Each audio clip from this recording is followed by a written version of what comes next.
Well, guys, I made it here. Now I got to go inside of the building. Parked on the side of the church.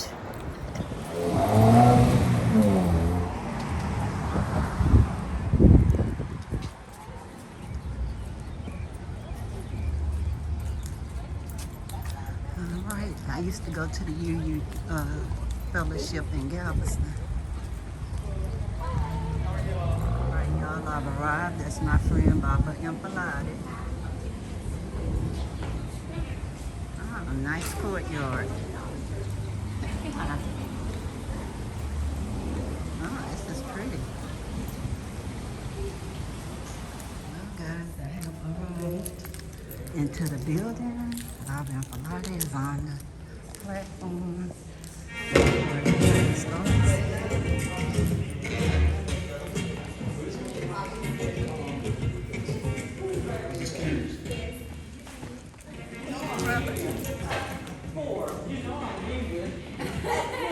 Are these chips vegan?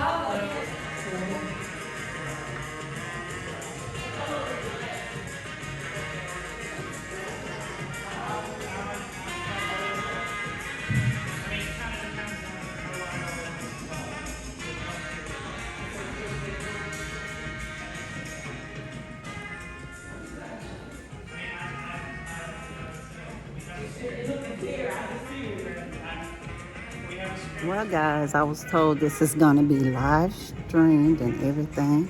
So I'm not going to be talking anyways while he's talking. But before they get started, I'm just letting y'all know I'll just be recording so y'all can see.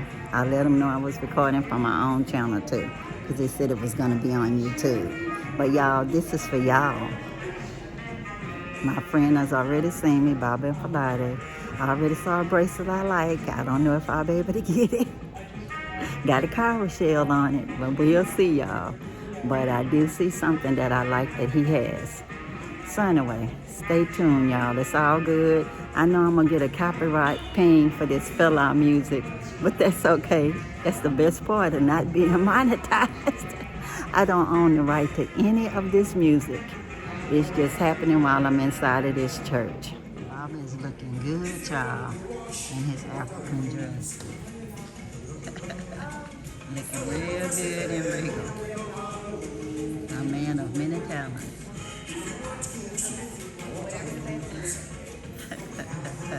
Church of Houston. I'm the Reverend Dr. Colin Boston, Senior Minister of the congregation. And I'm pleased to welcome you this evening to the second in our series of conversations on religion in Houston's Pan-African community. Over the next year, we're organizing a series of events in Black radical politics in the city's 3rd, 4th, and 5th wards. Religion in Houston's Pan-African community is a collaboration between myself, Shadi Perkins here, who's owner and operator of the Freemanstown Farmers Market. It's made possible by a generous fellows grant from the Crossroads Project based at Princeton University and supported by the Henry Luce Foundation, as well as with gracious support from the staff here at First Houston and the Freemanstown Farmers Market. Next month, we'll be in conversation with the 4th Ward's Gladys House L. The time and location of that event are still being determined, so we'll encourage you to check out the website firstuu.org for more information about that, or sign up for our mailing list. In the meantime, let's welcome Baba Ifalade, our guest tonight, and begin our conversation.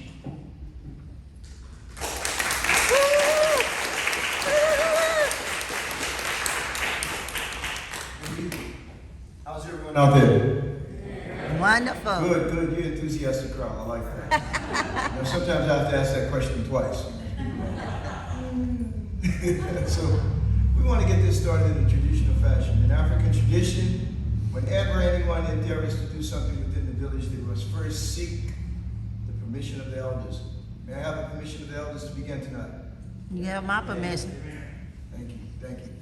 I want to start this with a libation. Libation is a traditional African ceremony and a traditional African ritual used to establish the connection between us and the spiritual world. The way that is done is usually by offering water. You know, sometimes when you see some of the classic movies, I think one Coolie High and a lot of videos these days, especially hip hop videos, there'll always be somebody out there pointing out something for folks that's not here, right? Yeah. Well, that's actually dates back into African tradition. And that's the libation that I'm going to use today. I'm using water, not wine or beer or anything like they do in the videos, right? But I'm using water because it is the common element. It's the element that is also the universal solvent. Water is the universal solvent. Anything just about can be cleaned by water. Water drips. It's considered salt, but it will wear its way through a stone. It's also the 9 months that we sit in our mother's water, the amniotic fluid that surrounds the child and protects the child and nourishes the child. Water is also the symbol for that, and it's also a fact that we are 70% water, and so is the planet that we live upon, 70% water. So it's a reflection of our bodies that we're doing this. We're also connecting to our ancestors, and at some point I'm going to ask you to talk about your ancestors. Not talk about them, but I want you to call their names. So I want you to think about ancestors that influence your life, maybe 3 ancestors, and you're going to say their name 3 times. The ones who positively influenced your life, had a dynamic effect upon you. The ones who always helped people, lifted you up when you were a child, helped out people in the family, helped out people in the community. Those are the ones we want to elevate and raise today. So we want to, at the point when I ask you, I want you to repeat their names 3 times. You got that part? Yes. All right, good. Let's go ahead and do that. Now, the words want, can you hear me okay? Yes. Good. I thought so. Nice acoustics in here. We're going to start with water again. And I'm not going to use English from this point. I'll explain a little bit later, or maybe as I go along I can explain. But I'm going to go ahead and use traditional language of Yoruba, which is native to southwestern, and not limited to, but southwestern Nigeria. Okay? Oh, well, yeah.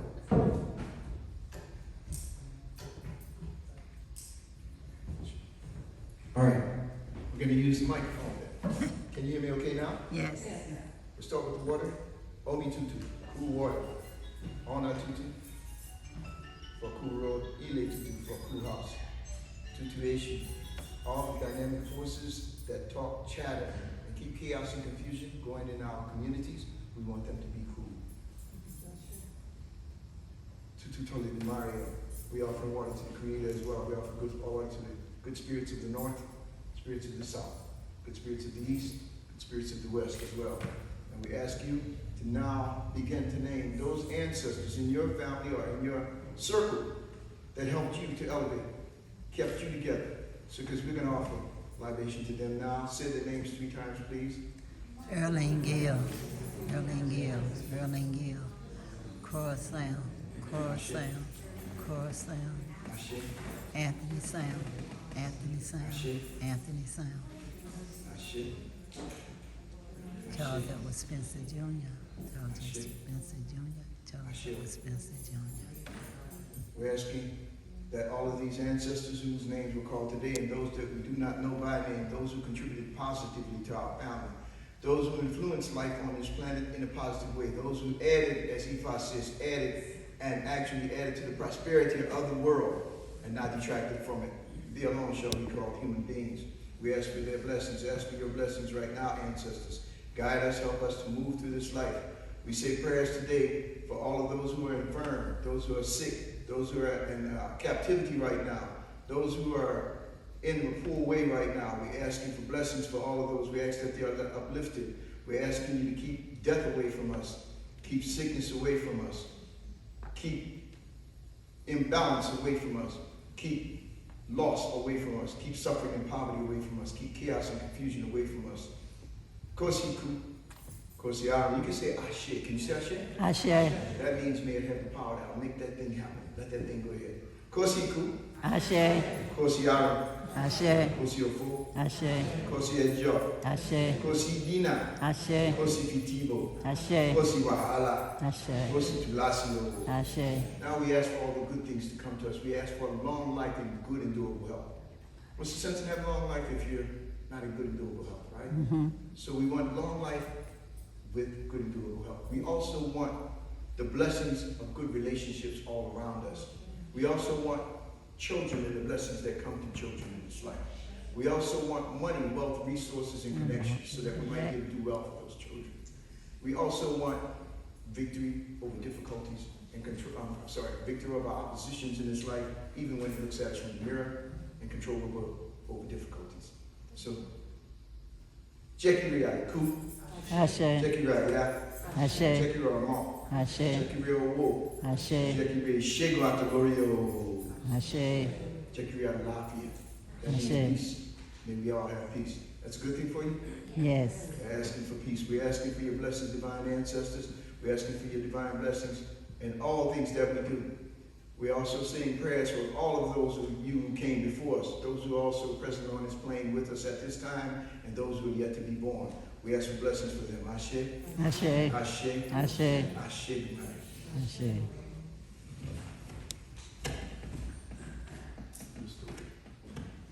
You mind if I start with a story?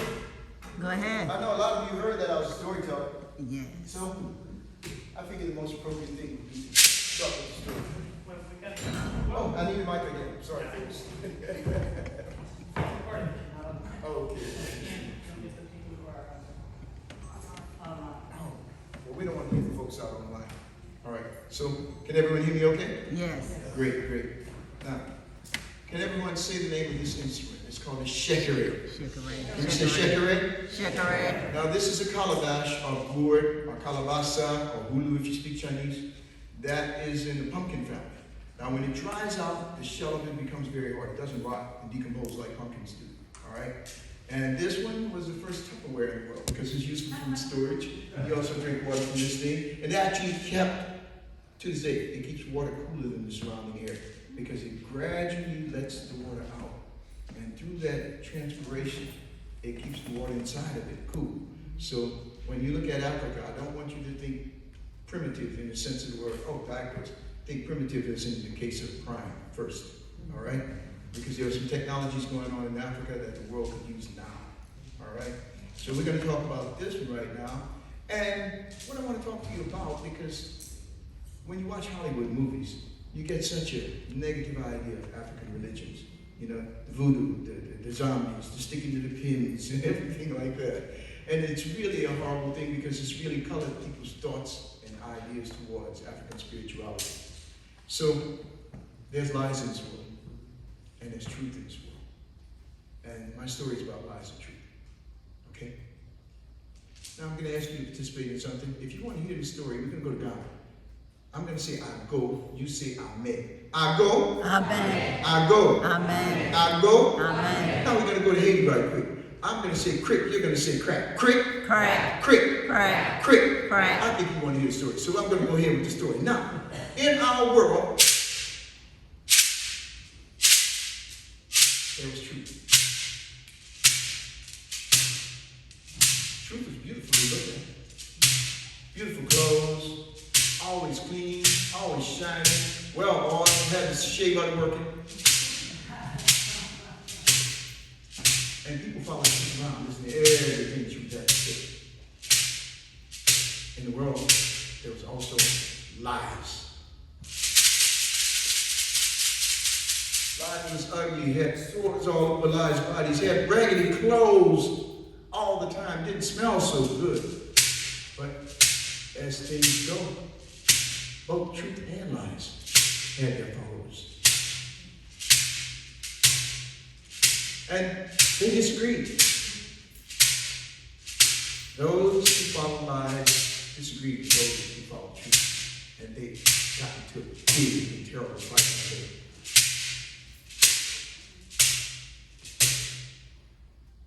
Lies jumped in and started fighting. Truth jumped in and started fighting. And then this confrontation began between lies and truth directly. Now, what anyone didn't know was that the Creator had given lies a great big sword to protect himself. Why? Because how would you know the truth without lies? So lies have to be in the world as well. Balance, right? So, truth and lies started fighting, and truth drew back to last Tuesday and struck lies a blow and knocked lies down. Lies knew he couldn't take another one of those. Jumped up and pulled out his great sword. And cut truth's head off. Truth wasn't dead.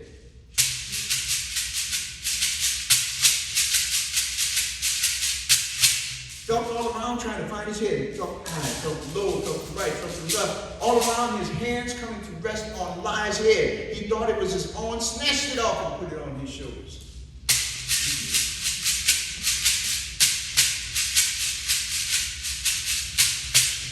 And that's a true story. You're humoring me. You're patronizing me. You're laughing. No, I can tell you. I can prove this is a true story. If that story is not true, then why is it to this very day?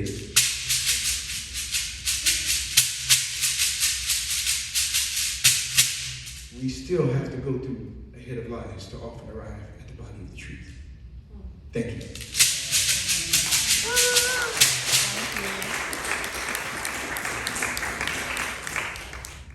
The first question that we're going to start off with is about the difference between the African religions. So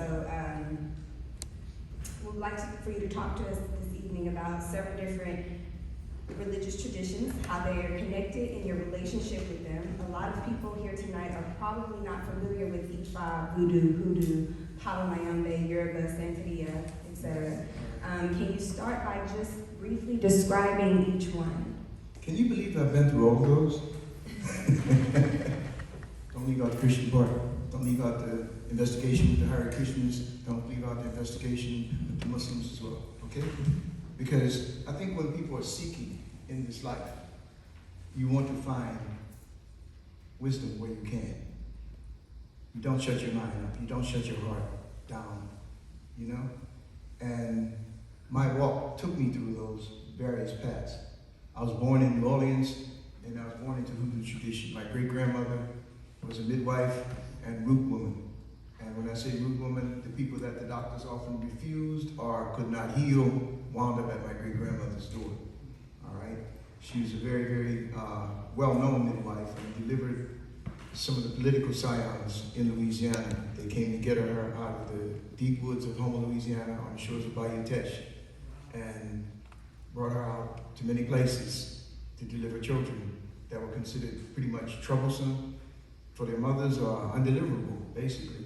So Hoodoo was where I got my start as an herbalist, herbologist, learning herbs. I started at 5 years old, actually with a neighbor that was from Belize. She's Garifuna. If you're familiar with the Garifunas, they're maroons, they're runaways. They're just like my people in New Orleans. They're runaways. They ran into the swamps of Africa. I spent times on the coast of Nigeria. And I can tell you that when you're around Lake Victoria in Nigeria, the swampland around that area reminds you of being in the backwoods of Louisiana. So it's very easy for me to imagine Africans ran away and stayed away very easily at these latitudes in particular, where there wasn't a harsh winter. So I was exposed later on in my life to my elders who actually Hoodoo students studying Hoodoo, studying African traditions, as many as they were able to hold. And I often had to go to different people to learn different things. I might learn about this kind of herbs from one person. I might learn about the usage of that same herb from another person, or different usage from another person. All of this combined into a system that was both medical and metaphysical. And that's what we were using in Louisiana. It was a combination of things. One of my ancestors, one of my great-grandfathers, was actually a native man of the Choctaw group. And there were many people who considered, looking at them, that Choctaws were, as anthropologists would call them, Negroid. All right? So they're very dark-skinned, and many people here in America claim Choctaw heritage, also claim that as an indigenous heritage as black people. They don't have any problems with that. I don't have any problems with that either. So it took me through voodoo, New Orleans hoodoo and voodoo, which was later coming into my life through the Haitian experience. Me beginning to meet more people from Haiti. My own ancestors, I have an ancestral line that extends into Haiti. All right, so that's what really took me a little bit further into it. It happened through the New Orleans, Port of New Orleans, because some of the Haitian boat people that were trying to get to Florida actually got swept out by the Gulf Stream and into the Gulf of Mexico and wound up landing in New Orleans. My mother worked at a hospital where they were. And actually was one of the few people that could communicate with them because they were bringing in all the different linguists from the local universities and they were trying to talk French to them. And my mother turned around and said, no, they're speaking a 17th century dialect of French, baby. So she got them straight. And everything worked out. I also got a chance to meet them. I also tapped into the Haitian community in New Orleans at that time. Went out to a big festival and began to be more of a part of the Haitian community and understanding more about voodoo. I actually said my great-grandfather's name is well recognized. He told me the name still exists in Port-au-Prince, which is the capital of Haiti. So that was an instant in for me. And a lot of things, good things came out of that. As I was moving more and more to trying to connect my roots better and better to the continent of Africa, I wound up going into a path called Palo Mayombe. The Mayombe people are actually living in Central Africa to this day, the Congo region. Palo in Spanish means branch of the Mayombe, the branch of the Mayombe people. I was initiated into Palo Mayombe, but I didn't receive any implements in it because a quick story on that one is that the night I was becoming initiated, the goddess Cynthia, who was known as in Orisha as Oya, came down to initiate me. When she came down, she did my initiatory cuts and everything and looked me in the eye and let me give you a little detail because I want you to realize this is not human beings faking, all right? She had the blade, she was holding the blade, not the handle, she was holding the knife blade in her hand. And she was squeezing it tight enough. She's a Puerto Rican woman, and a light-skinned Puerto Rican. I could see her knuckles whitening from the grip that she had on the blade, but it wasn't cutting her. And she cut me, and she was telling everyone in the room, we can't do anything with it. He's already been in the graveyard. At that time, I had not mentioned to anyone in that room that I had been through a near-death experience at 12 years old. I knew exactly what she was referencing. So I'm going to save that part of the story for a little bit later, all right? And that Palo Mayombe experience, I wanted to get closer and closer to Orisha after that, because that's what she said. She said, no, he's not for Palo, he's to go to Orisha. So my path was set pretty much from that point. I wanted to get closer and closer to the Orisha to find out exactly what was all this about. And I met at a performance in New Orleans at Gallery Hall. I was playing drums for an African dance troupe that I helped to found. And I was premiering as a dancer that day, all right? And any of you who are familiar with the Orisha Shango are gonna catch on to what I'm telling you right now. I came out with a red and white headdress on, and cowrie shells on it, my face was covered. I had bare-chested with fly whisk, red sash on, white pants, ram-skin leggings. Any of you who know anything about Shango know that all of those things are associated with Shango. The ram, the colors red and white, dance, you know, the covered face, all of these things are associated with Shango. I didn't necessarily know that at the time.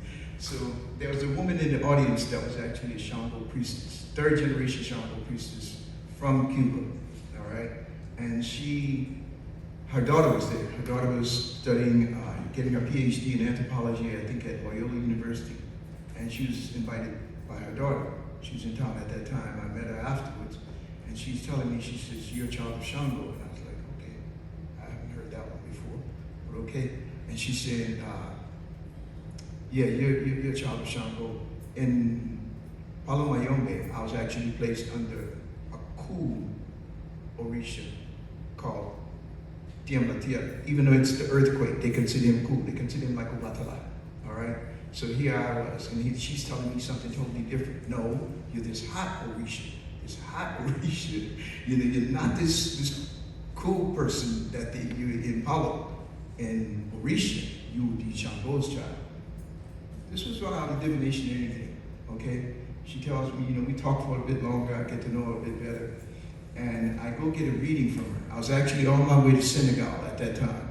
I was on my way to Dakar, and I was going there, and I'll tell you right now, I was trying to get into Casamance region, where all the priests were. Out of all the African retentions in the Senegalese area, many people have become Muslim. When you go into the forest in the Casamance region, that's where you find the indigenous religions still alive.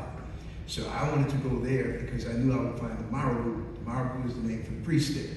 I wanted to find the Marabu, so I wanted to go there. I get a reading from my godmother, and she says, the woman that became my godmother, I got a little ahead of myself. I get a reading from her and she tells me, she says, oh no, you shouldn't go to Africa. You should be receiving your hereros, your warriors. You should be receiving your ajaguna, the warriors, in Yoruba, hereros, Spanish. So I said, okay. So about 2 weeks prior to that, after that time, I was on my way to New York to receive my warriors. And that was my first beginnings in Orisha. And that was the woman that introduced me later to the man that became my godfather, the priest, Oluwo, high priest, Ifalade Pega. All right, he's well known historically in Ifalade circles because he's the first person to write a book on the 256 sacred verses, sacred Odu, as they're called in Ifa. He's the first one in this world, pretty much, to write that book in English. And it was coming from his grandfather's notes. So that was my introduction to the Yoruba traditions, all right? And 2003 is when I went over to Nigeria. After I'd been knowing him for close to 20 years by that point, I went over to Nigeria to get made to Shango first, because that's what kept coming down through the years. I'd get readings from different Babalaos, different high priests, and they would all tell me, oh, you're child of Shango? Yes, and you need to get made to Shango first, then go to Ifa. But all of them telling me it was my destiny to become what I am, a high priest. And they wanted Shango. Shango always wanted to come first. So I went to Nigeria and got made to Shango. I went to the cities of Oyo, which is where Shango comes from. 7 days later, I was made to Orumila, Ifa, and I was taken to Ile-Ife, the sacred city in Nigeria that still exists there today. All right, so I hope I've answered some of the questions. Sure, but let me follow up with a couple of clarifying. So Orisha is like a god or goddess in the... You know, in English, I think that could be an analogy you can use, god or goddess. But if we want to use a more accurate one, I can say the word Ori. Everybody say Ori? Ori. O means he, she, or it. Re means to see. It's talking about your head when it says Ori. Because so many of our senses are centered in our head. Our sight is here. Our smell is here. Our taste is here. Our hearing is here. Our touch, we think of as being here. But your most sensitive touch, when you think about it, I can pick up that cup without burning my hand, yet the liquid in it will burn my lips because my lips, the skin on my lips are so much more sensitive. So now touch is also in your head. So with that, we have Ori. That's what we call in the E5 Ori, but it's also relating to not only the head, but the mind, the body, and the spirit are all residing in Ori. Now, the word Sha means saved, reserved. So, selected. So, Orisha means selected head, or one who selects a head. All right? So, when we have that combination, we're talking about forces, dynamic forces, elements of nature, who align themselves with human beings based on a human being's choice when they're about to come down to the planet and incarnate. They make choices and are based along those lines of what principles they are working on when they come back down to earth. Those Orisha will line up to them. And those Orisha come in pairs that are masculine and feminine for that person. In other words, a set of parents, spiritual parents, all right? Those Orisha come down with that person, walk through life with that person, help that person out, help that person to do things, all right? And that word Orisha is, again, related to selected heads or a head that has been selected. They are, like I said again, they also represent dynamic forces in nature. All right, Shango is associated with lightning. Many of the female deities are associated with water, but not all of them. One particular one, Oya, she is considered wind, tornadic wind, hurricanes, things along those lines. And water, again, you think about it, it's the winds that carry water into the clouds, or the clouds bearing water into the deserts, and drops rain there. So here it is. She's a wind deity, but she's still connected to the water cycle. So that life moves around and collects in different places. So is that good enough for Orisha, everybody?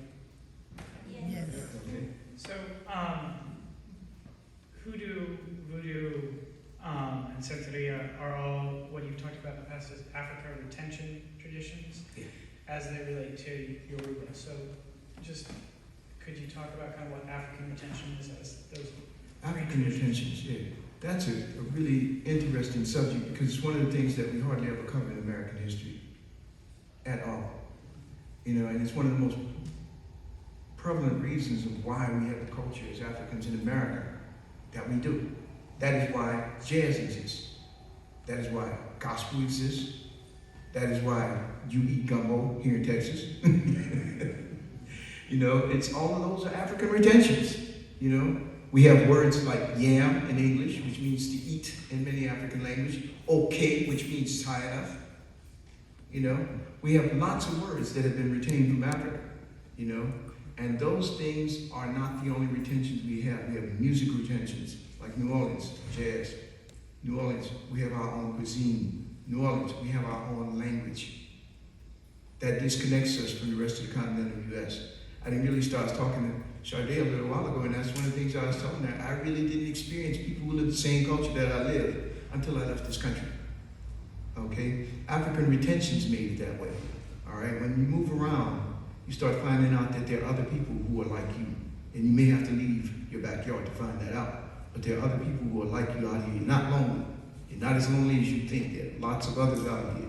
And with that, African retentions is the foundation of it. New Orleans is the capital of African retentions in the U.S. I would say a close second would be the Gullah people of the Carolinas. They still name their children by the days. They still speak a dialect that's a Creole dialect. It's a mixture of English and African languages and maybe a colonial language or two, just like we do in New Orleans. They also eat gumbo still. They're rice culture people like we are, you know, so these are African retentions. No matter where you move, if you go down to Jamaica, you find these people who are living in the hills of Jamaica, the Maroons. Well, in Louisiana, we call them Marron because it is French, the French inflection, coming from the word cimarron, which in Spanish means runaway, fugitive, wild. You know, you can tell what they thought I was from. But when it comes down to it, these were all things that people preserved because they were trying to preserve their own lives. They were trying to preserve their spirituality. They were trying to preserve something that they could pass to their children under such meager circumstances where you couldn't normally pass the houses and everything like that. You had to at least give them a spiritual inheritance. And that's why these things were retained. There were people who realized their importance, that those things needed to survive if we were going to stay whole here and here.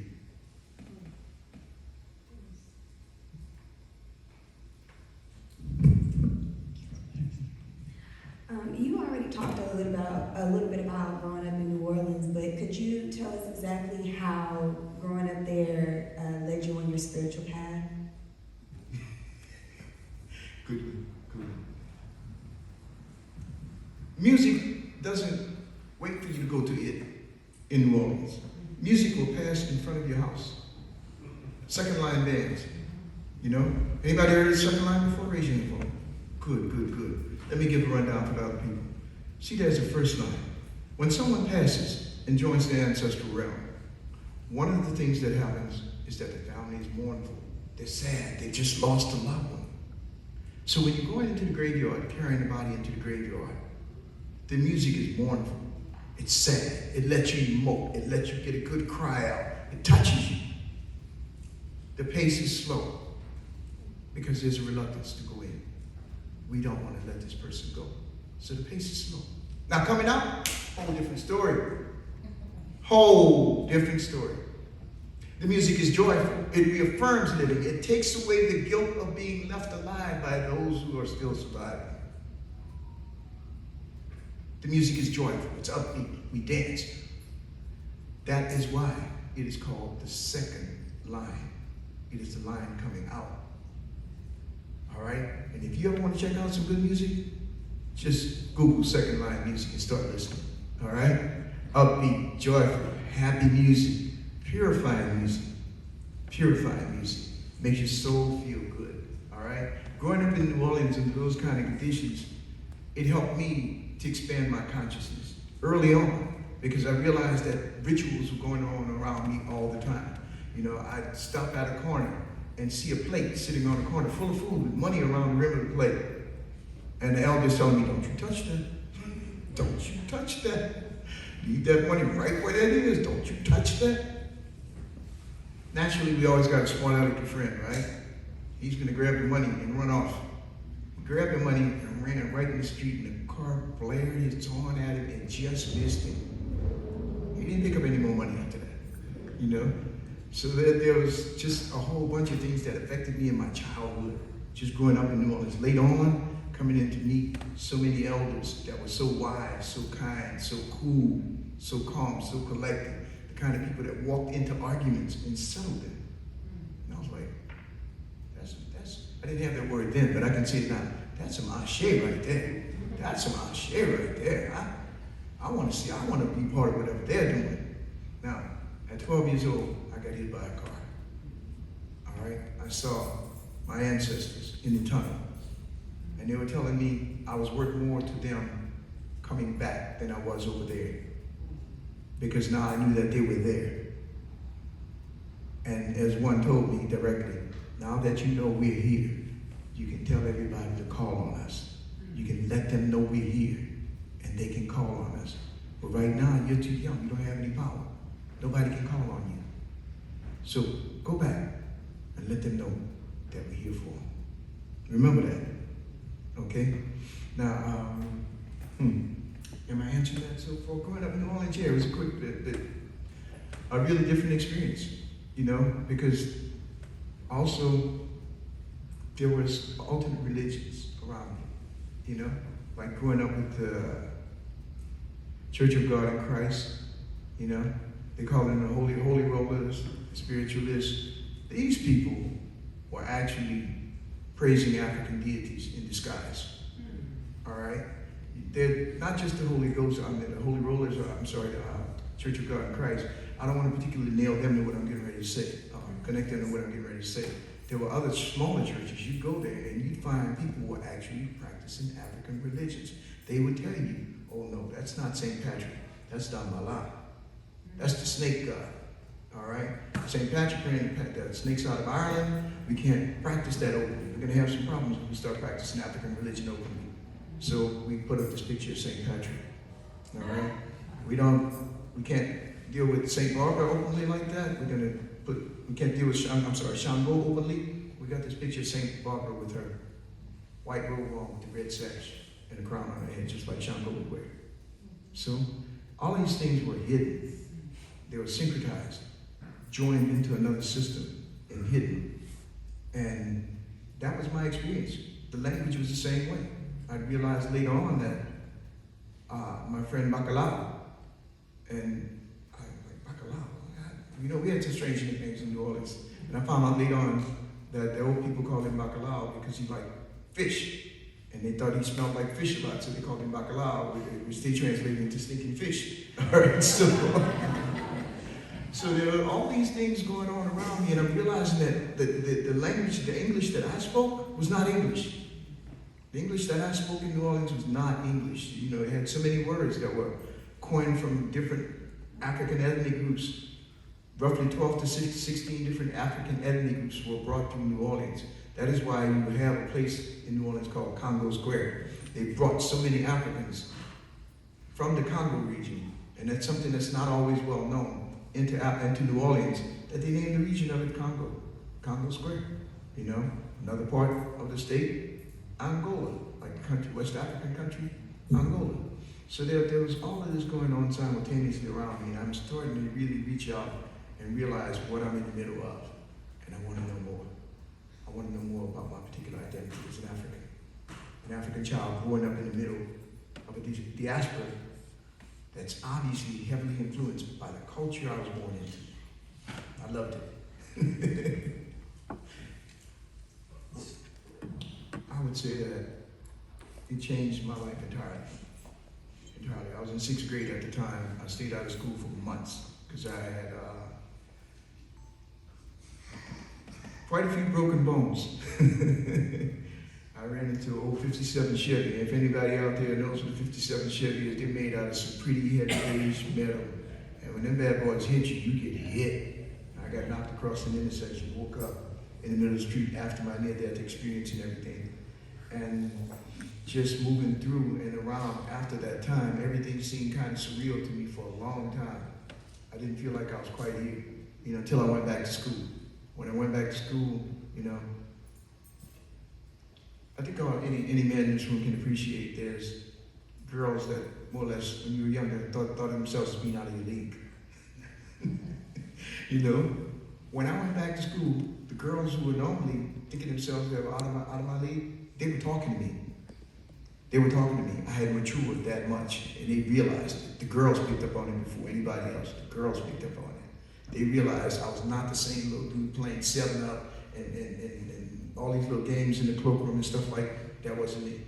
I wasn't with it anymore, you know? And I'd say things to people and it would shock them. And it would be out of my mouth. I had to develop the term open mouth revelation. I would say something and realize the truth of what I was saying to them at the same time, because I was also expressing that thought outside myself, or for the first time period, that first time. So, yeah, that really affected my life. I began to have experiences. Can we call it that? I began to have experiences, yeah. Being able to dream about my ancestors and remember with great clarity, and that had been something I was doing up until between 3 and 5. I did that. I can remember that. I did between 3 and 5. I had an ancestor that I pretty much visit with every night. All right, and it kind of cut off when I went to public school. When I went to public school, honestly, it did cut off.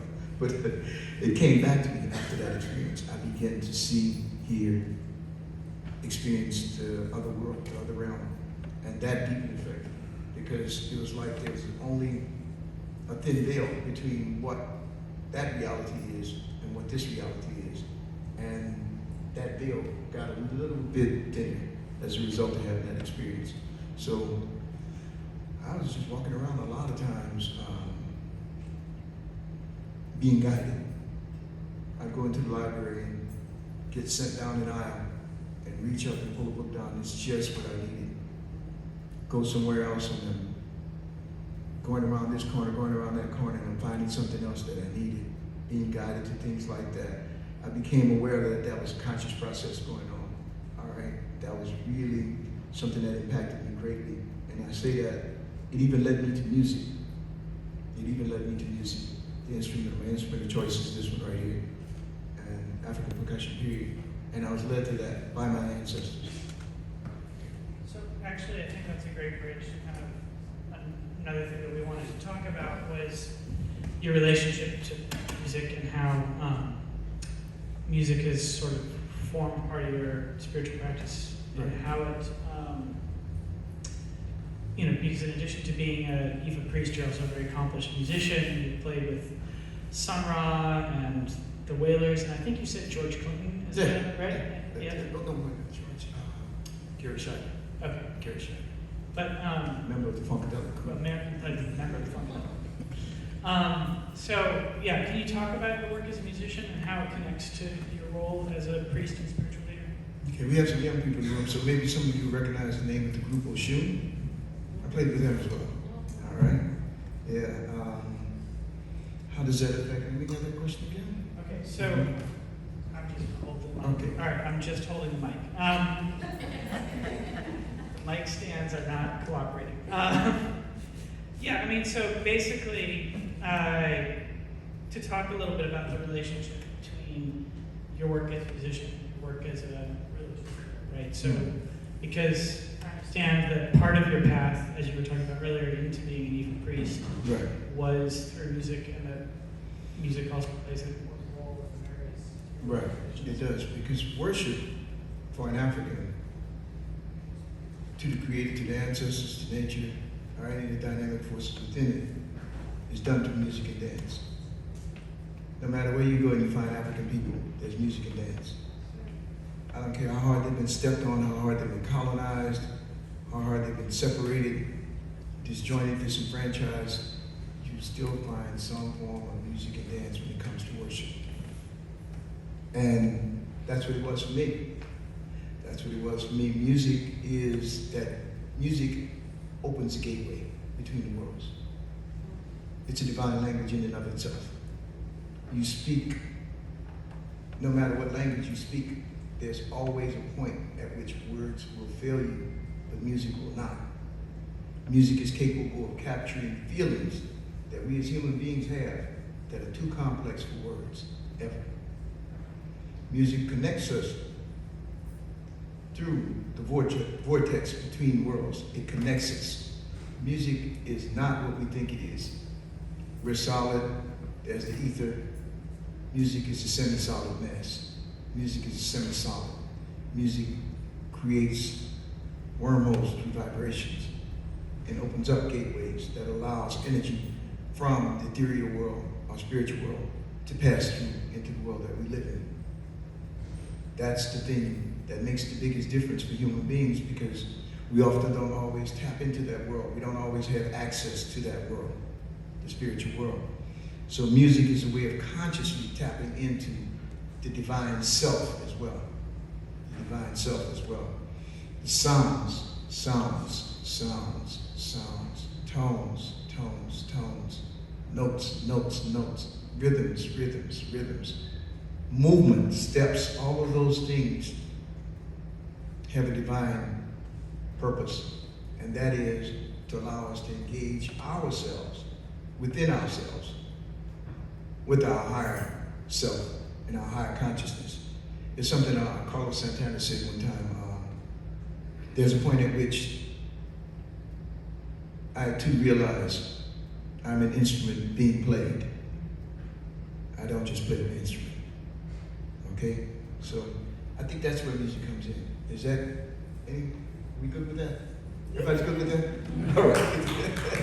And could you talk about the relationship between jazz and Yoruba specifically?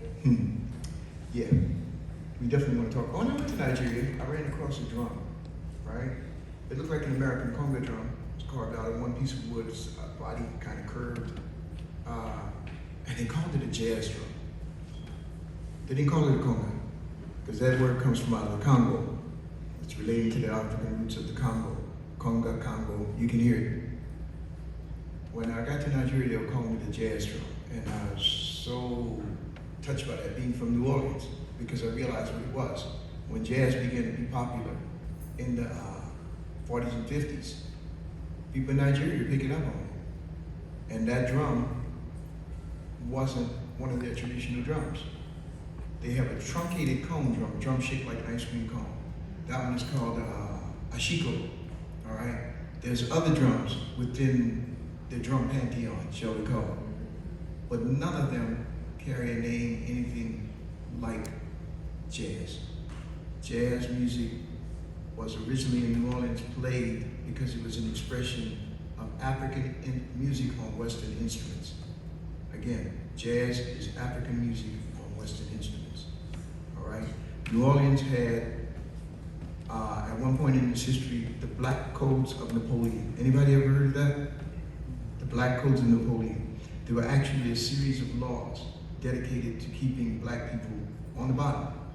One of the, and because this was passed by Napoleon shortly after the Haitian Revolution, which was the site of the first successful African revolution in the world, all right?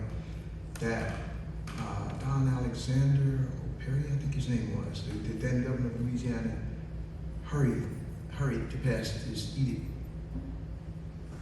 called now the Black Codes of Napoleon for Louisiana and Louisiana territories. One of them was that an African, check this one out, no African shall own any instrument that can be heard 25 feet away. I'm gonna let you marinate on that one for a minute. No African can own an instrument that can be heard 25 feet away. Why? Because during the Haitian Revolution, they realized that a lot of the communication was being done by drums. By drums. So that meant that we were perfectly capable as a people of using tones used in language, mimicking those tones on drums, and can express a whole idea to someone else. I can tell you an example I had of this. I was at a sound check at a club here in Houston called Fitzgerald's back in the day, all right? There's a 16-piece Nigerian band at the time. The talking drum is about where I am. on the stage. They were doing a sound check. There was about, I'd give it about anywhere from 12 to 15 men sitting along the edge of the stage, all right? The talking drum, one of the squeeze drums, when you squeeze the tension on it and the pitch goes up or down according to the tension, all right? The talking drummer plays a phrase on his drum, and all of these men simultaneously turned their heads at the same time and looked to the right. I was backstage. I looked at my friend and said, what just happened? He said, there's a beautiful woman just walked through the door on the drum. There's no way in the world with their backs to him they could have gotten any visual cue. You understand what I'm saying? Think about how important that is. Now, when you have this instrument, the drum, that's the one that Africa is known for, but that is not the only instrument that Africa is known for. Africa is known for its reeds, its brasses, and its strings as well. They don't get as much play. The oldest reed and double reed instruments in the world are found in Africa. They're found in there's double reed instruments were found in King Tut's tomb, okay? There were trumpets that were found in King Tut's tomb. And please, let's not talk about whether King Tut's tomb is in Africa or not, all right? Egypt is in Africa. If there's a Middle East, where's the Middle West?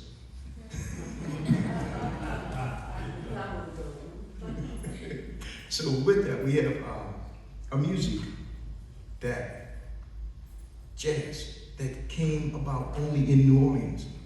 Because again, I'm sorry, I left one thing out. There was also a law under the Black Codes of Napoleon that there was against the law for Africans to gather in numbers of 3 or more without express and written permissions by their masters.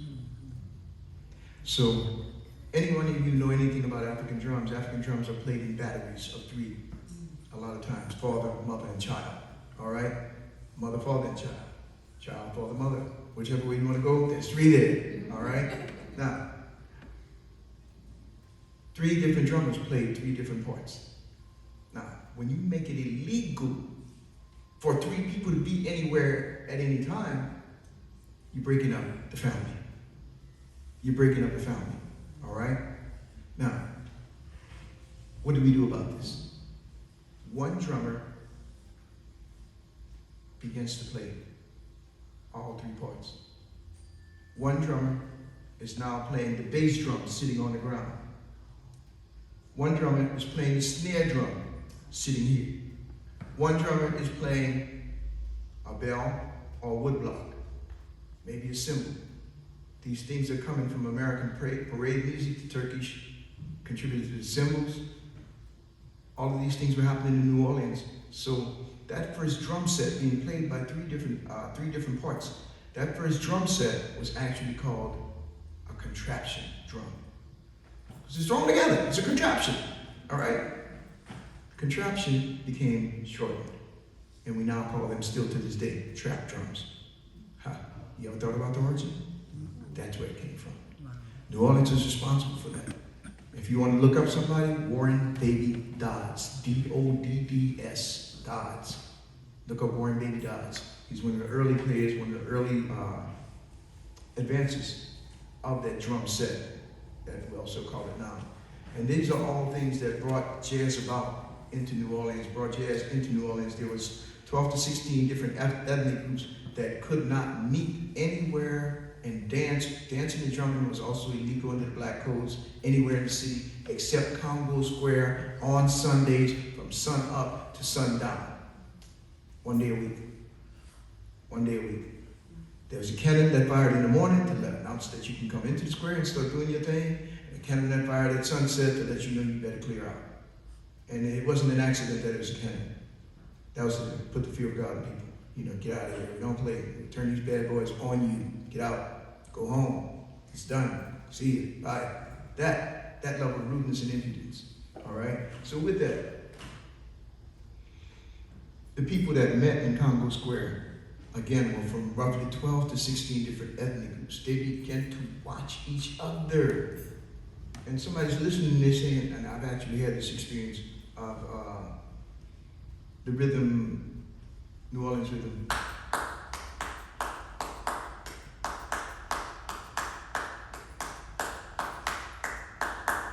They play that in Jamaican dancehall music. They play that in Ghana, Kwan Logo. They play it in the Congo. I've heard it in Eastern Africa as well. That one rhythm. Now imagine you don't even know where home is anymore. And you hear this. That's going to get your attention. You can turn around and say, wait a minute, those people don't, that's the Wolof people or whatever, Syria, whoever that is, that's our rhythm, no, they play. You start realizing that you have more in common with each other than you have differences with each other. That begins to build and steam and snowball and roll to where you begin to share ideas. Somebody saying, hey man, I like that step, man. Show me how to do that step. Oh, no. I'll show you how to do this step. If you show me how you do that one like the bird you did last week. All right? We get them to trade. How about that? So all of these things were going on right there in Congo Square. They really were. And you got to believe that just because somebody say you're not supposed to meet up, don't mean you're not going to meet up. That was the secrecy part of it. And that was a big part of New Orleans as well. That jazz, the word originally meant jism, an expression of anything from life energy itself to a man's sperm was referred to as jism, jizz. The word evolved into jazz. It meant basically giving up energy. And that's what jazz music was about, giving up energy, bringing people together, bringing instruments together from around the world, creating new paradigms in the face of old ones that didn't serve your purpose living in this new situation. Even down to in the 30s, 30s, 40s, 50s, I imagine, the bebop movement got large. Suddenly you had these horn players muting their horns. Muting. Why? Because the life in the northern cities where people were suddenly moving from the rural parts of Louisiana up to these northern and industrialized cities, the pace was faster. The music became faster to suit the pace. The music was the muted, hushed tones of people speaking each other in the heart. Hey. Jazz. That's what that was.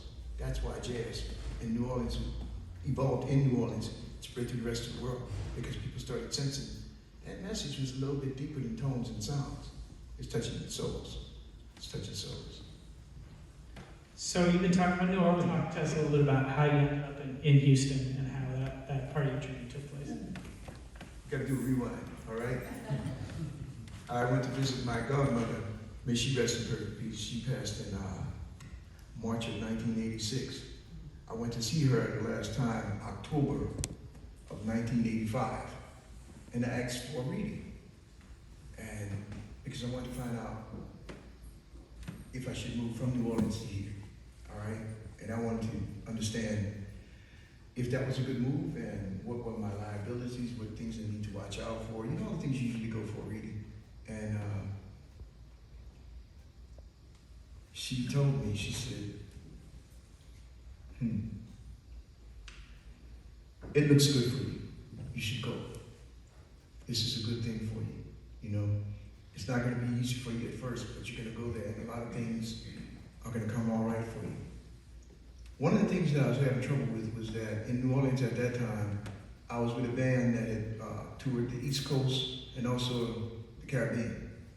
And this band I had been with 3.5 years at that point.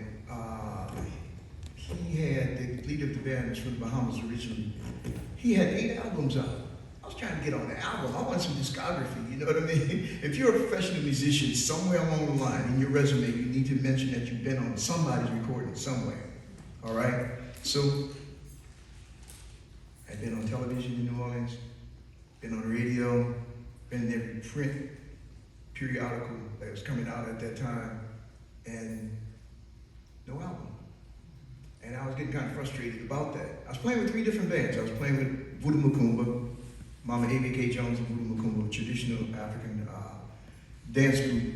Well, they also, what they really did was promoting voodoo culture. So she danced with a 9-foot boa constrictor. I was her musical director and played the drums and directed other musicians that followed her snake charmer, and fire dancing, all right? And it was such an interesting experience that I turned around from there and started looking for more opportunities to play around and play with other people, but it wasn't getting me that slash on my resume that I wanted. So when I was told I could move here, I moved here. That was November 29th, 1985. By February, I was not only on my first album, I actually received writer's credits for one of the songs that they took and placed on that album. So it turned out to be a good thing for me, I think, you know? And I hope that you think it's all right that I moved here. And I found, I'm gonna tell you one of the things that really kind of cinched it for me. I went to Beaumont with a friend of mine's family reunion shortly before, about 83. And I had never been into Texas prior to that time.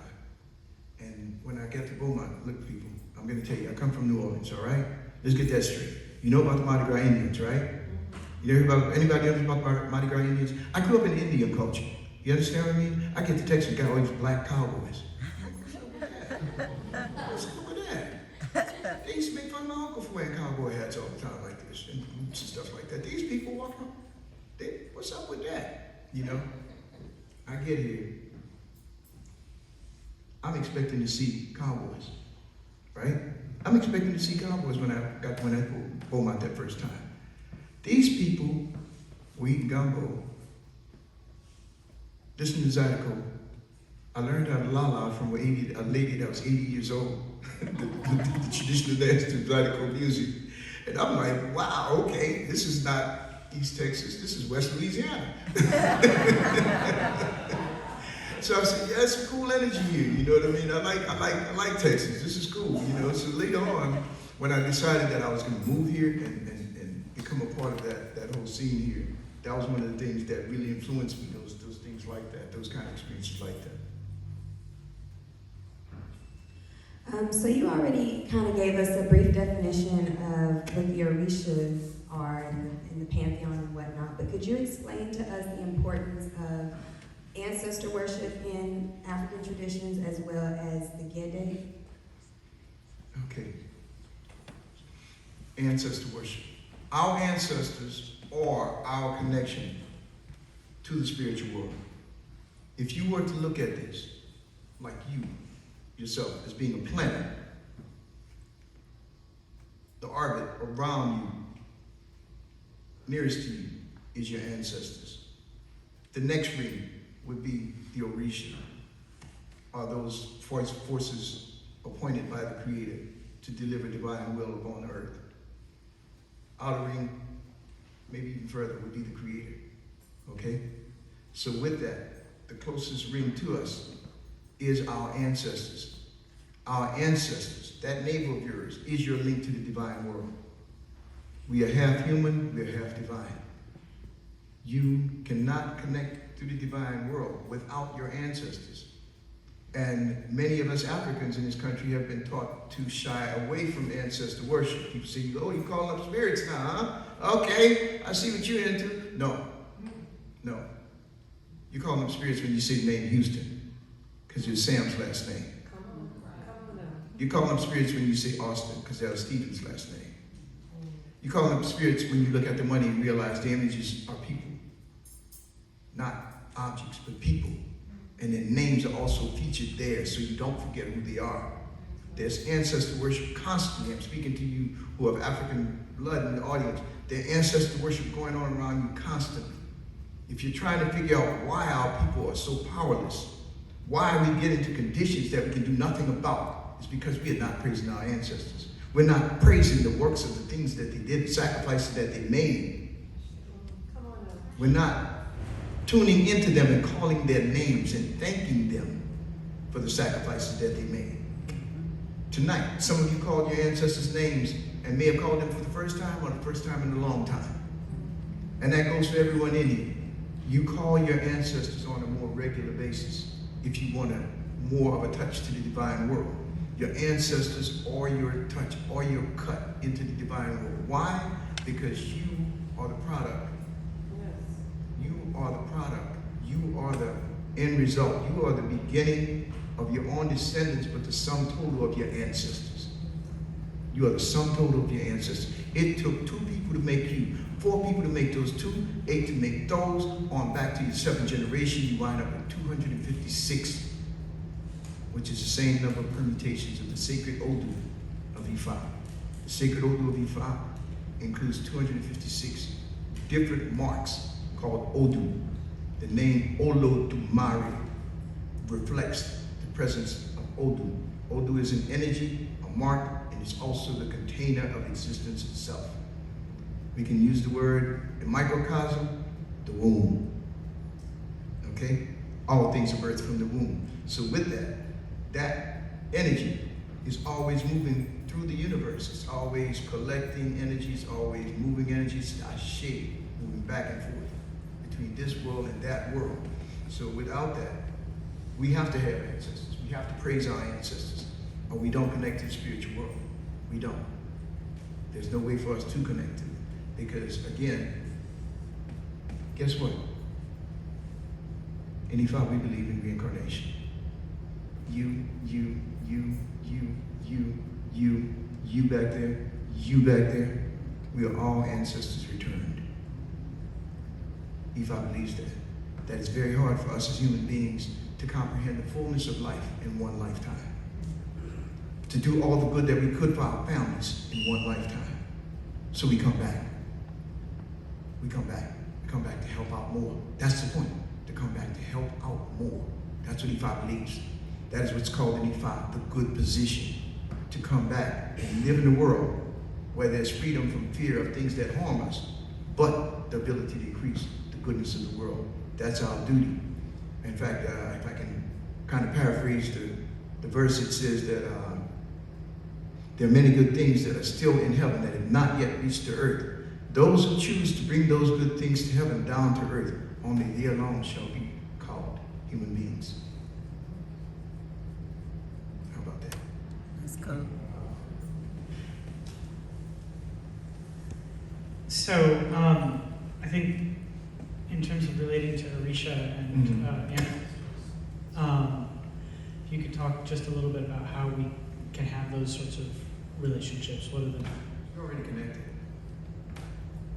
You've got a navel again. You're already connected. That navel connected you to your mother. That navel connected you to the universe. It still exists in a metaphysical form.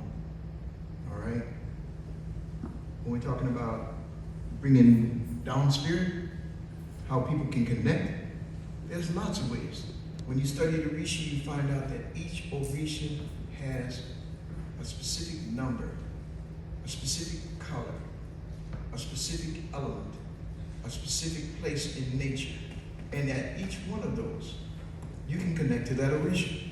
You can connect to that Orisha. If you go to a graveyard, which is a place of transformation, let's get that straight, not a place of death, a place of transformation, that's a place you can go and connect to the Orisha, Oya.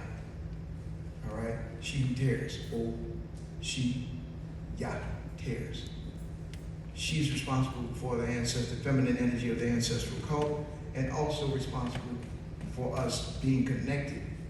So if you want to connect to her, that's a place connected to the spiritual world. That's a place you can go and connect to her. If you want to go connect to the ancient blacksmith, Ogun, who's responsible for the civilization of humans by showing them how to work iron, you can go to the railroad. A thing on steel wheels running on an iron track, steel track, yeah. You can connect to Ogun there. Iron is the element.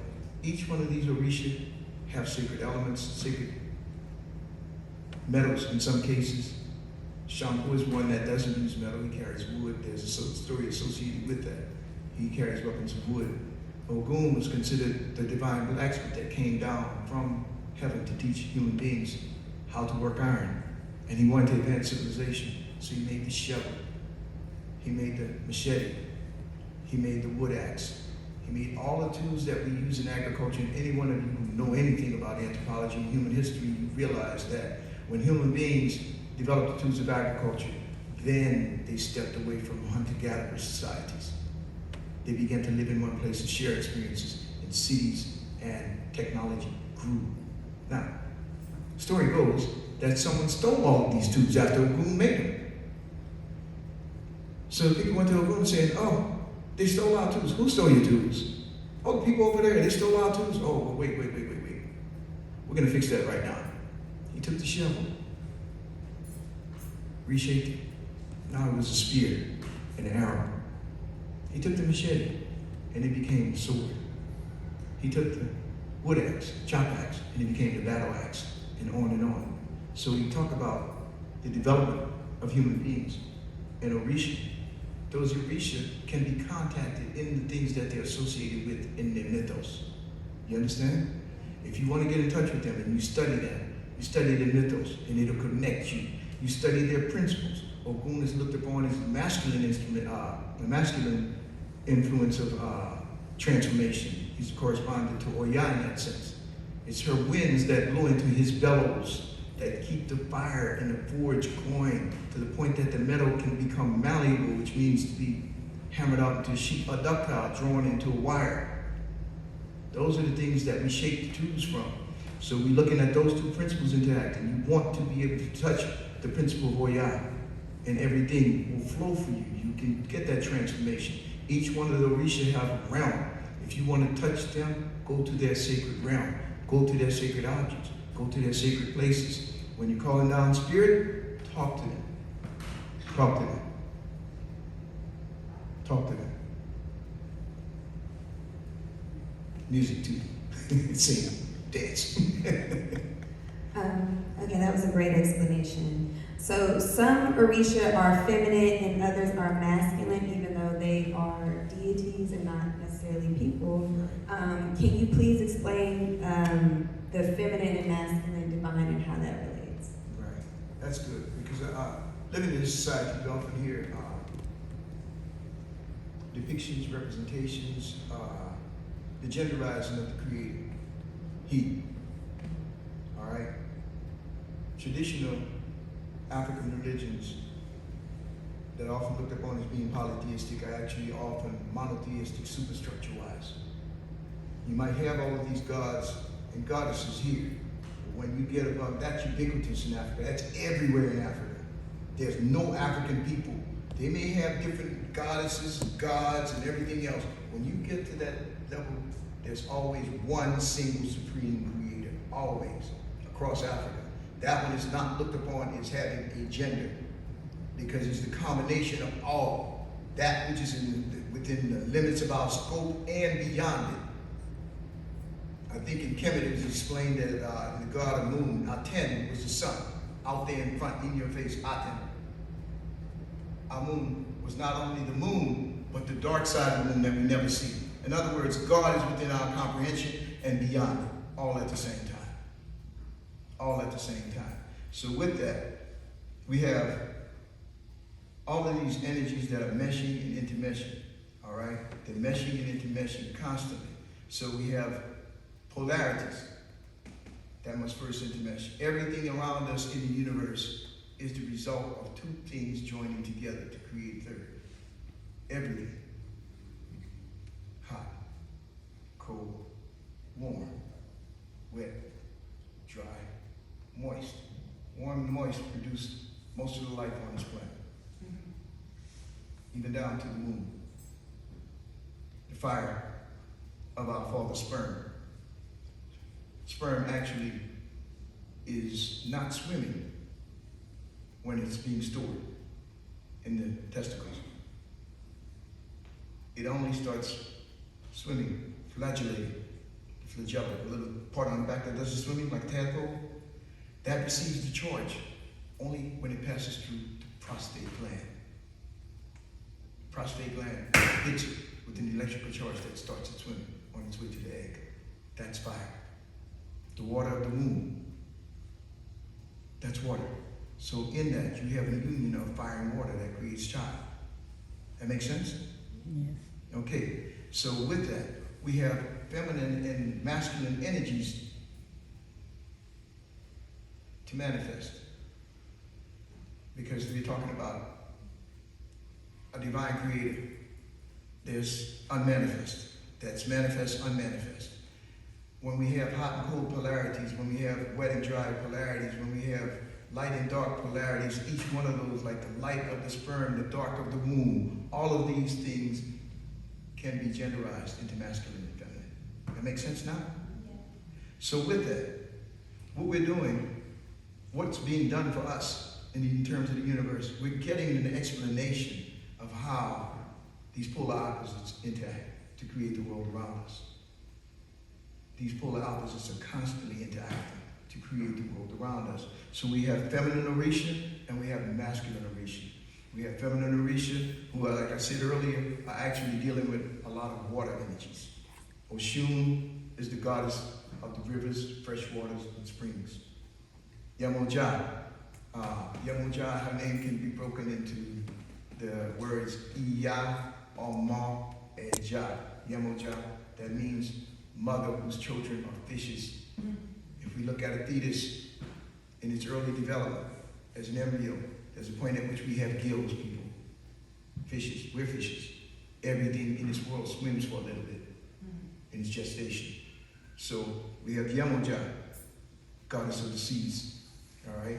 We have Shango, the deity, masculine, hot energy. Ogun, the blacksmith. Naturally, he's going to be hot. But we also have Obatala, who's cool. Obatiala, the chief of the white cloth, owner of the white cloth, comes to us in our dreams. That white cloth becomes a projection screen for us so we can see our future, see into our lives more deeply, understand what's going on around us better. All of these things, all of these Orisha are coming to us to assist us. They assist us in our path on life. And they like Eshu. How can we forget Eshu? The divine connector. The divine mailman, right? The divine mailman. Why I say divine mailman? When we pray here on earth, his symbol is the crossroads. Horizon, where we live, spiritual, where energy comes down. That forms a cross. So he lives in the crossroads because he is the one that speaks both divine language and human language. All languages, Eshu speaks. So when we are praying here on earth, in Ifalade, we look upon it, we see that Eshu sits at that crossroad and takes off with our prayers to the feet of the Creator in heaven and comes back with the blessings or whatever we were asking for, back down to earth. But when he goes, he's interpreting human language into divine language. When he comes back, he's interpreting divine language into human language, so that the message might be understood. Each one of the Orisha have a dominion, an area that they are given ashe to control. Without that, there would be no order.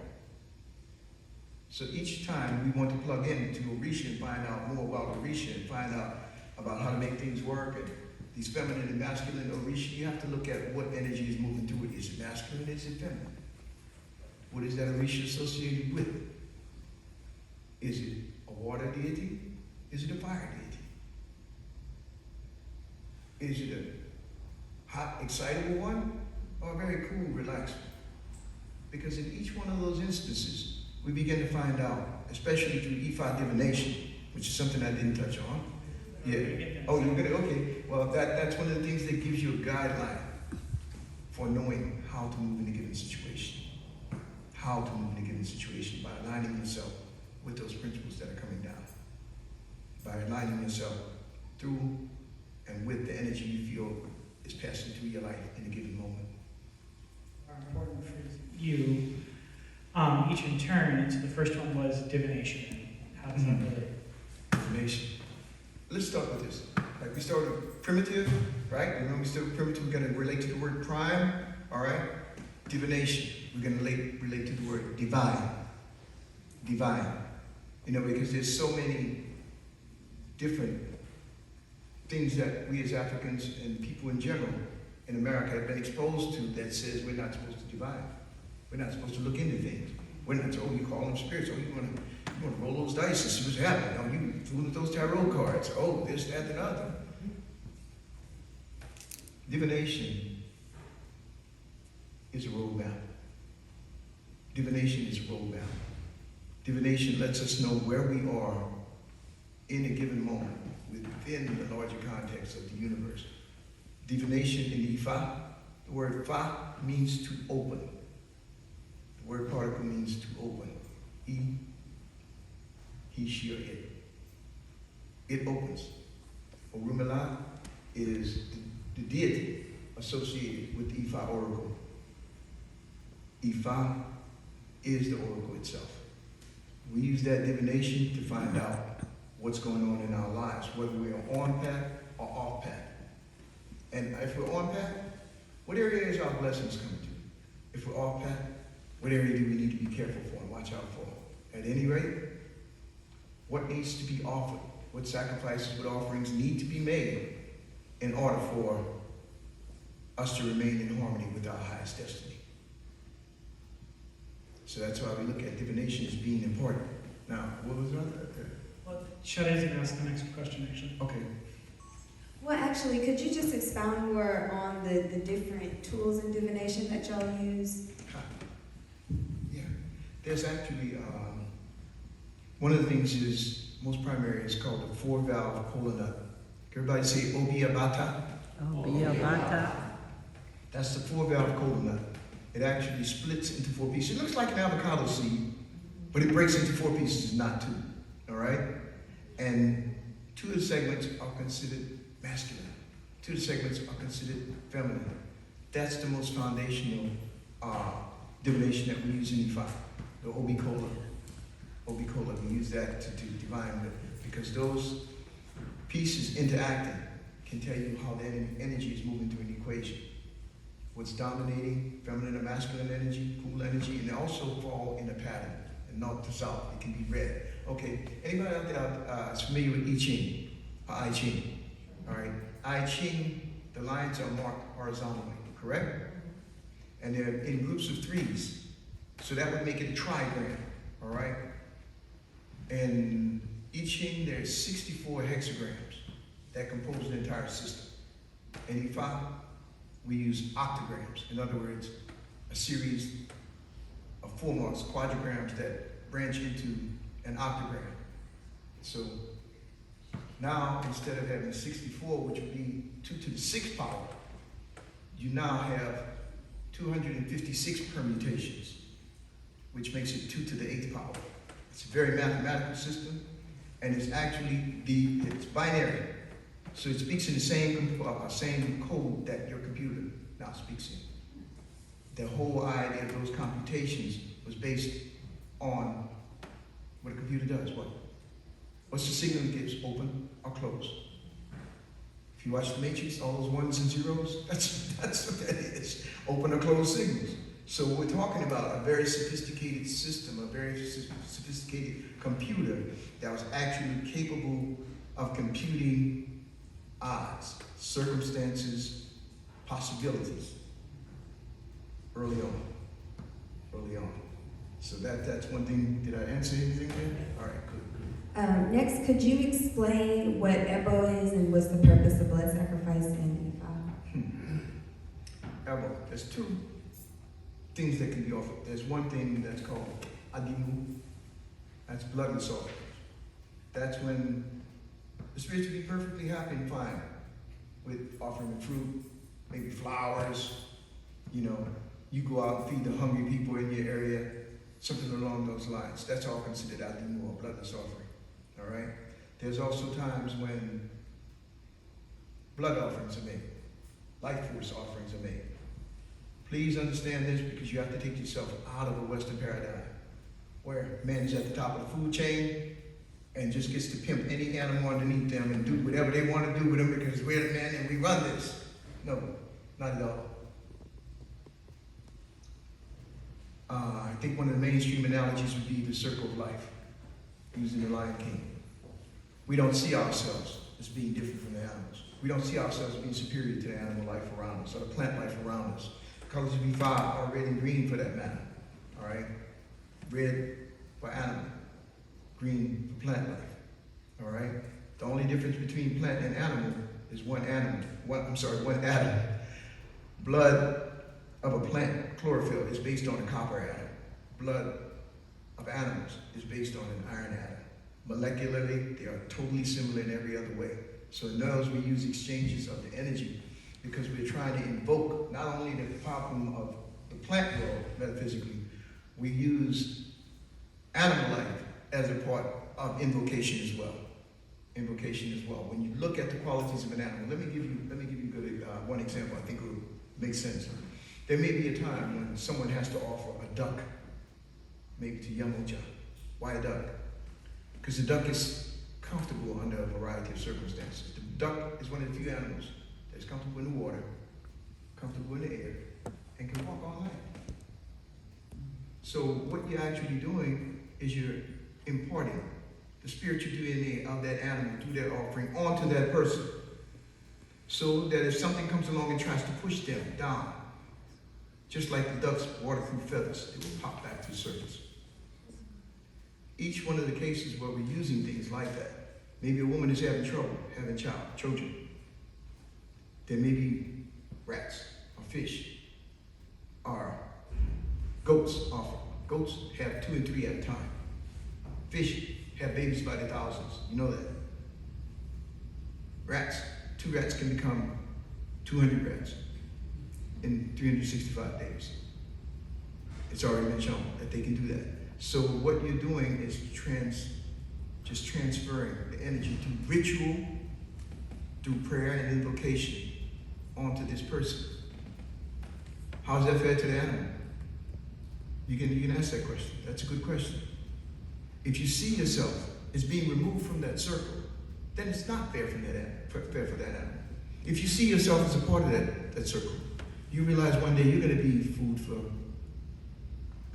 other animals when you leave this body. That body goes back to the earth.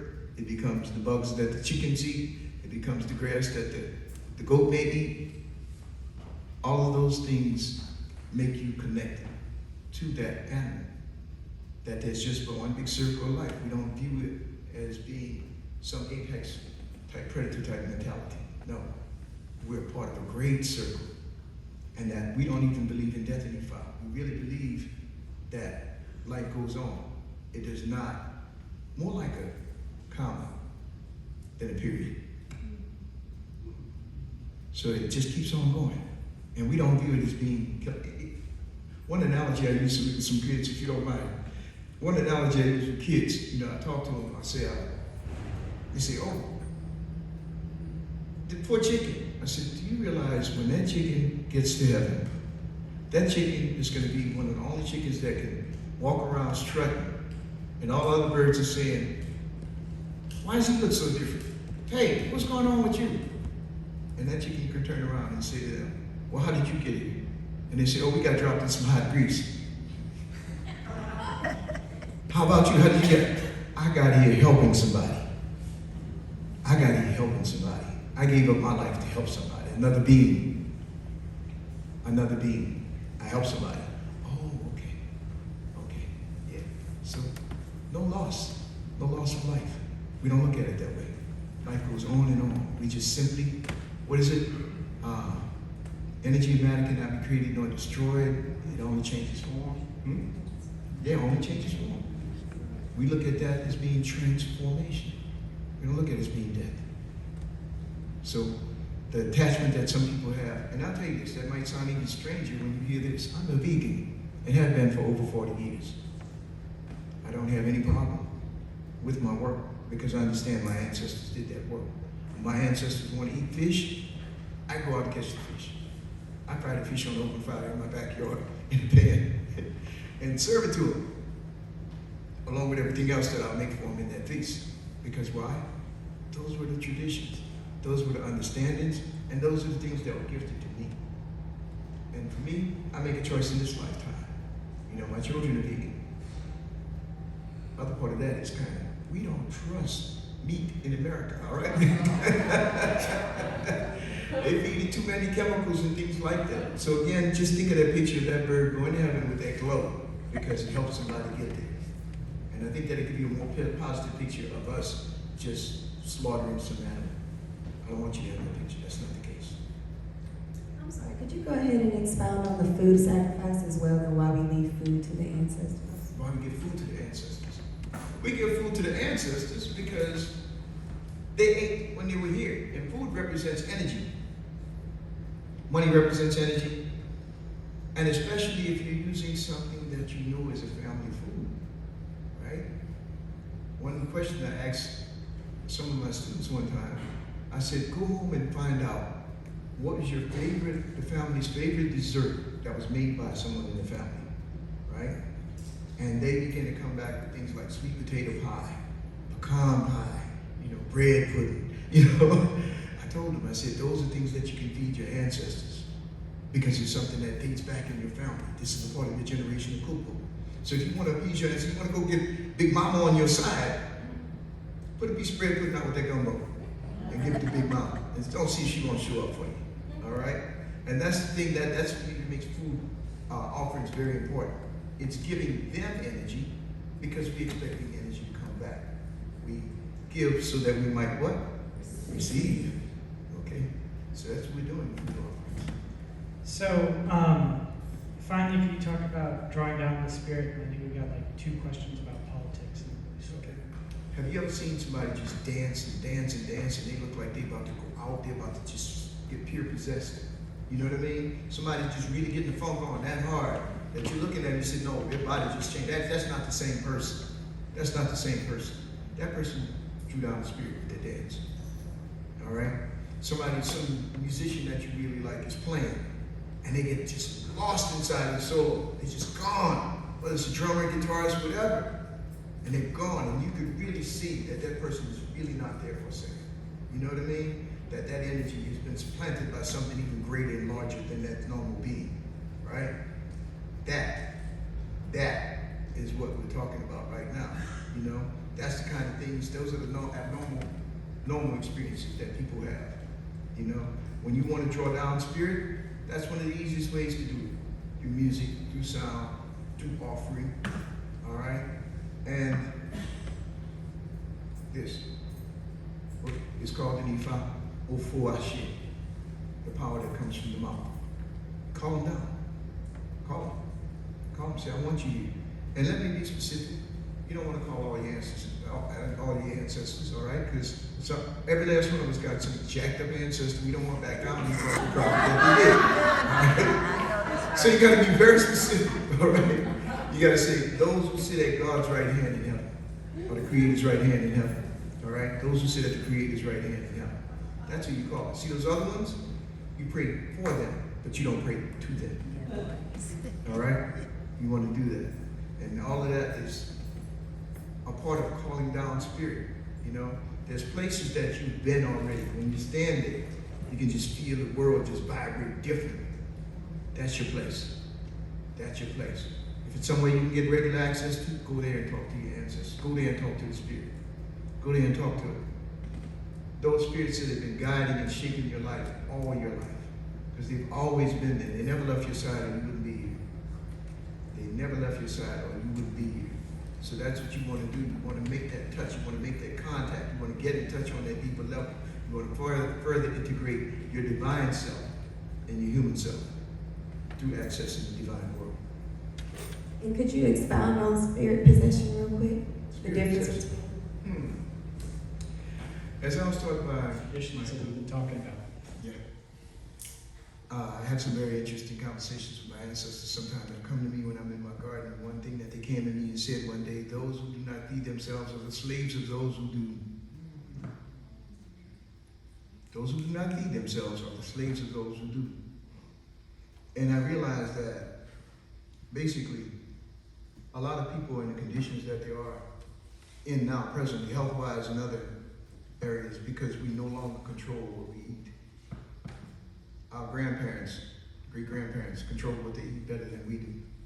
And a lot of them had little small postage stamp gardens that wasn't much larger than this table. And Baylor University here did a study back in the 90s on octogenarian women, nonagenarian women, 80s and 90s, women in their 80s and 90s. And they found out that the black women in the study, 2 of them I knew personally, and neither one of them had scoliosis or the humping of the back as they got older. And they began to do studies on their diet, how they were eating. I'll never forget that they found out that these women had an extreme amount of usable calcium in their diet. And guess where they were getting it from? Not milk. Collard greens, yes. Collard greens. After that study came out, right after that, Whole Foods started printing up bags with collard greens, the new superfood. So it says a lot about why we can say that our generations, our family was living to the 80s and 90s. Come closer in, they're living to their 50s and 60s. Come to our generation, I began to lose cousins to diseases in their 20s, you know? And that says a lot about the loss of control over our diet over a period of time. Because even those little small postage stamp sized gardens were producing fresh collard greens with usable calcium that wasn't bound to casein like it is in milk to strengthen the tendons and grow an animal to 3 times its weight in its first year. All right? Human beings, we have trouble, especially Africans. We don't have the lactobacillus M, I think it is, and the enzyme in the gut that actually digests milk and digests it well. We lack it. It tapers off after 7 years of age, and it gets worse with time. I'm very milk intolerant. I'll tell you right now, very milk intolerant, and that's one of the things that affected people. When you're in control of your diet, you have ultimate means of getting the nutrition that you need for your body to be healthy, wealthy, and strong. I realized that there were so many people around me that didn't grow food anymore. I was introduced to food because I had gotten, ringworm. Yeah, it was just communicable, second grader, all right? Mom goes in the pantry, right? Pulls out the bag of popcorn, pulls out the bag of red beans. I said I was from New Orleans, right? Pulls out the bag of red beans, pulls out some potatoes that were sprouting and some onions that were sprouting, and that was my first garden at 7 years, all right? I have been growing every year of my life since then. That was more than 60 years ago now, all right? So I've always grown something, but I started to realize more and more and more the people who were connected to the earth still did a lot better than people who were not, even spiritually, because that third prong that you see in the wall is called the ground. When you touch your hands to the ground, or you walk barefoot on the ground, you too are grounded. You too are grounded. That tension, that extra energy that has you so hyped up you can't sleep at night, stuff like that, tension and stress and everything else, that stuff goes away when you're in the garden. Human beings have lost that. So gardening is important. I look at it as being radically political. I look at it as being the idea that women, and the style of gardening that I developed, women and mothers of children, who are single mothers of children, who don't have much money. The style of gardening that I developed was based on the works of Dr. George Washington Carver. He gets known as the Wizard of Tuskegee, which is a disrespectful term in a way, because a lot of times the people who, one particular statement got him in trouble. When he said, I walk out into the fields, when the dew is still on the plants, and the plants tell me what to do. His peers at the academy couldn't do that kind of stuff. They couldn't talk to the plants, so he got dismissed as wizardry because he couldn't base his work, explain his work in scientific analogy and terms and things along things that they could relate to. All right. So his whole thing was being able to take people who were poor, sharecroppers, black farmers who were poor, and create a system that they could use that was sustainable. That's what I found my work on. I look around a lot for the resources that I use. I can tell you the names of weeds that are actually high in nitrogen. I don't have to go out and buy nitrogen fertilizer. I collect those weeds and put them around my tomato plants. You ought to see the difference. I'll take things that people throw away, like your banana peels, and run them through a blender with some water. Pour that around my plants. And the phosphorus and the potassium are there. There's so many things we throw away in a society like this that can be rechanneled back into the circle of life, right? And produce, but we are very wasteful. We're very wasteful as a society. So with that, I've been developing systems that allow people to take that waste, recapture it, put it back into the earth, and grow food with it. The things that people look at and say, I don't need that. And you say, oh, thank you. Thank you. You know, and that to me represents self-sufficiency. And that's one of the most basic concepts of everybody, from the Nation of Islam to Garveyites. Garvey was the one who said, do for self first, okay? And that's the whole idea. We want to be able to equip people with ways of doing things for themselves. The reliance upon government was the thing that produced government cheese. And we ate it. Those of us who did, we ate it. Why? Because you may not have had anything else to eat. But yet, right outside your door, right across the street, was a lot that nobody used. Didn't grow anything on it but weeds. The bad part about it is some of those weeds were edible. But we didn't know that because that's gotten away from us. So there's a radical politic in re-educating people, getting them to understand what's available around them, what resources they can actually use that can help them in their daily lives. You know? And that's a totally different paradigm from what's being taught. Because what's being taught is consume, obey, follow. No. You want independence? You really want independence? Number one is feed yourself. Feed yourself. I got to quote Fannie Lou Hamer, talking politics now. Fannie Lou Hamer said, when you got a couple of 100 quarts of gumbo and soup put up, you don't have to listen to people. I'm going to leave it there. Well, let us. Let's have a round of applause for Brian.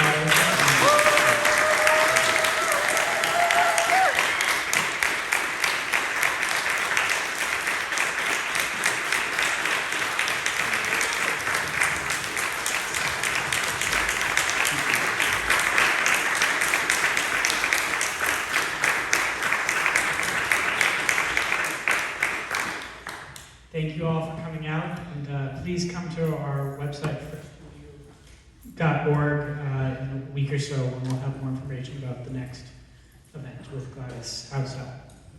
If anyone wants to support my craft work right outside in the hall, my head apprentice, my son, Oba, he's there with some of my craft work. So please, if you want to support, you can go out and do that as well, all right? I really appreciate, thank you so much for making it. Let's give them a hand of applause, huh? Who's doing this? Who's doing this? You know what I mean?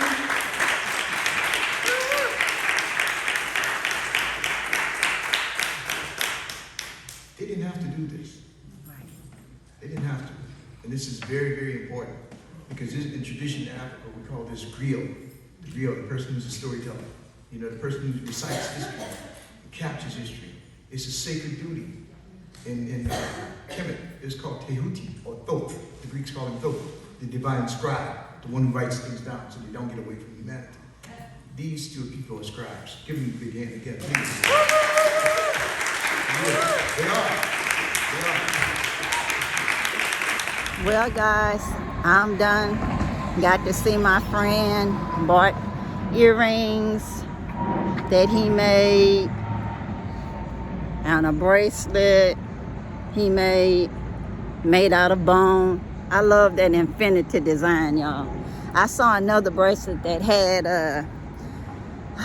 cowrie shells, but I like the one on my arm better, so no need in buying something that are even like a lot less than the one he made custom for me. So anyway, y'all, cooperative economics practiced in Houston, Texas. So y'all, I gotta go home and edit this. But still, to wrap it up for you guys, in Houston, Texas, look at that background, y'all. And yes, it's right by the church. It's safe enough. My angels are with me. I'm never alone. So, until next video vlog, I hope you had a wonderful time hanging out with me and my friends in Houston. Go home and edit this. Till next episode, peace, power to the people. And I'm out, y'all. Bye.